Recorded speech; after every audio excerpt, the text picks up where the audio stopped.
Isaura, city of the thousand wells, it is said to rise over a deep subterranean lake. On all sides, wherever the inhabitants dig long vertical holes in the ground, they succeed in drawing up water, as far as the city extends and no further. Its green border repeats the dark outline of the buried lake, an invisible landscape conditions to the visible one. Everything that moves in the sunlight is driven by the lapping wave enclosed beneath the rock's calcareous sky. Consequently, two forms of religion exist in Isaura. The city's gods, according to some people, live in the depths, in the black lake that feeds the underground streams.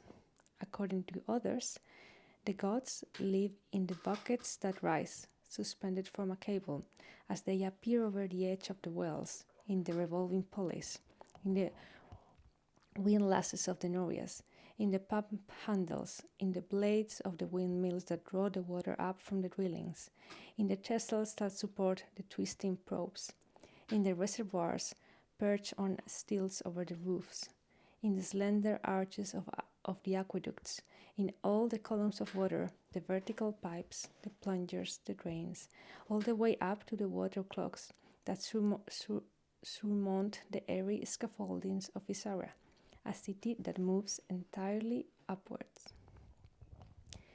This is one of the cities described by Italo Calvino in his book Invisible Cities.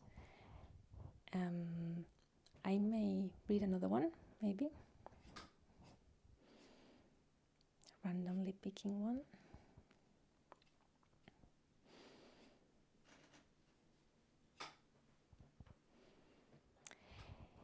In Chloe, a great city, the people who move through the streets are all strangers. At each encounter, they imagine 1,000 things about one another, meetings which could take place between them, conversation, surprises, caresses, bites. But no one greets anyone, a slug for a second, then dart away, seeking others' eyes, never stopping.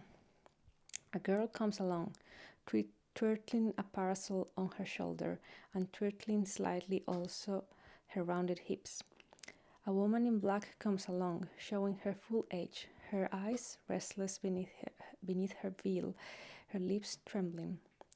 A tattooed giant comes along, a young man with white hair, a female draft, two girls, twins, dressed in coral. Something runs among them, an exchange of glances like lines that connect one figure with another and draws arrows, stars, triangles, until all combinations are used up in a moment, and other characters come on to see the scene. A blind man with a cheetah on a leash, a courtesan with an ostrich plume fan, an effive, a fat woman, and thus, when some people happen to find themselves together, taking shelter from the rain under an arcade, or crowding beneath an awning of the bazaar, or stopping to listen to the band in the square, meetings, seductions, copulations, orgies are consummated among them without a word exchanged, without a finger touching anything, almost without an eye raised. A voluptuous vibration constantly stirs Chloe, the most chaste of cities.